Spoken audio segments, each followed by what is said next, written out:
আজ দুপুরে অনেক ধরনের রান্না হয়েছে, তার মধ্যে কিছু রান্না হয়েছে যেগুলো আমি ভীষণভাবে পছন্দ করি, কিছু রান্না হয়েছে যেটা একেবারেই ভালো লাগে না, আর কিছুটা আগে ভালো লাগতো না কিন্তু এখন ভালো লাগে। চলো তাহলে দেখে নিই কী কী রান্না হয়েছিল।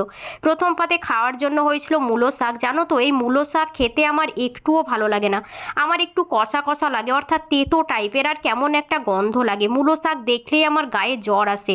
আর হয়েছিল মূলো ভাজা। মূলো ভাজা আগে ভালো লাগতো না, কিন্তু এখন যত যত দিন যাচ্ছে মূলো ভাজার প্রতি যেন প্রেম আমার উতলে উঠছে, এত ভালো লাগে, এখন তো জিভে জল আসে। কিন্তু আগে মূলো ভাজাও খেতে পারতাম না, এখন তো দারুণ লাগে।